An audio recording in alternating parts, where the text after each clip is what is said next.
پہلے تو یہ جو نیب ترامیم ہے رات کو آرڈیننس کی صورت سامنے آئی ہیں،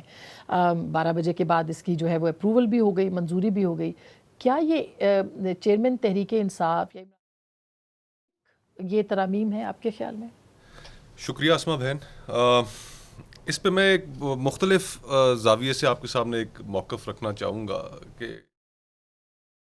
یا کسی اور سیاستدان اسپیسیفک کے اوپر میں بعد میں آتا ہوں، لیکن نیب بحیثیت ادارہ ہمیشہ سیاستدان اسپیسیفک رہا ہے.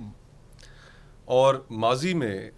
کئی دفعہ ایسے مواقع آئے کہ جب جو دیگر پولیٹیکل پارٹیز تھیں، جس طرح 2008 میں ایک موقع آیا جب بہت زیادہ آئینی ترامیم کی جا رہی تھیں، تو اس وقت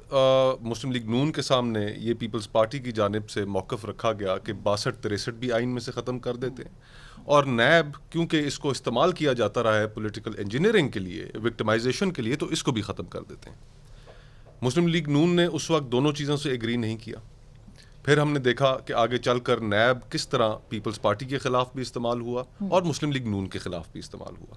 اور پھر آگے چل کر ہم نے یہ بھی دیکھا کہ وہی 62-63 کی شکیں جن کا پیپلز پارٹی کہہ رہی تھی کہ ختم کر لیں ان کو، کیونکہ اس وقت مسلم لیگ نون نے ان سے ایگری نہیں کیا،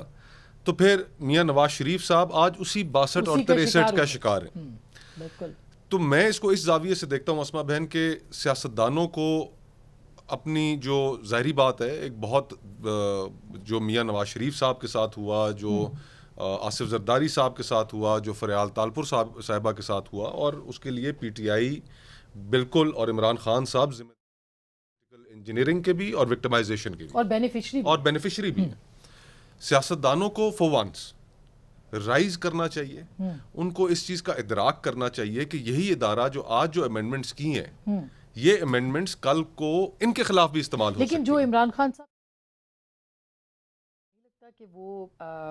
درست کیسز ہیں، 190 ملین پاؤنڈ کا کیس ہو یا پھر توشہ خانہ کا کیس ہو، آپ نے دیکھا کہ اقامہ کے اوپر جو پرائم منسٹر جو ہیں وہ ڈسکوالیفائی ہوتے رہے ہیں، تو یہ تو جینوئن کیسز نہیں ہیں. اسما بہن یہ تو فیکٹس ہیں نا. اب جس طرح ایک پیناما کا کیس آیا سامنے، جو فیک اکاؤنٹس کا جو کیس سامنے آیا، وہ پریزنٹ اس طرح کیے جاتے رہے کہ جی کہ جو فیکٹس ہیں وہ فیکٹس کے اوپر یہ چیز ممکن ہے. الٹیمیٹلی فیصلہ تو عدالتوں نے کرنا ہے، اور ہم عدالتوں کے فیصلے کے انتظار میں رہتے نہیں ہیں اور اس سے پہلے ایک اوپینین فارم کر لیتے ہیں. اب اس کی بہت ساری اگزامپلز ہیں کہ آج تک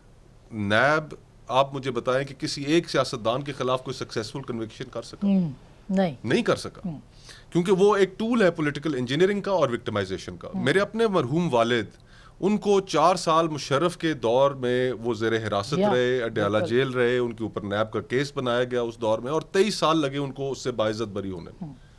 تو جو لوگوں کے اوپر جو گزرتی ہے وہ اس سے تو نیب کے لوگ تو بالکل واقف نہیں ہیں، جو فیملی سفر کرتی ہیں، جو ایک معاشرے کے اندر، اور خاص کر کے پچھلے کچھ سالوں کے اندر تو نیب کا ایسا بے دریغ استعمال ہوا ہے کہ اب نیب کی انویسٹیگیشن کے اوپر بھی سوال جو ہیں وہ اٹھتے رہے ہیں. تو یہ الٹیمیٹلی عدالتوں نے طے کرنا ہے کہ کیا جرم ہے یا نہیں ہے، اور اگر کوئی کمٹ ہوا ہے جرم تو پھر اس کی آبویسلی سزا تو ہونی ہے. اچھا اب یہ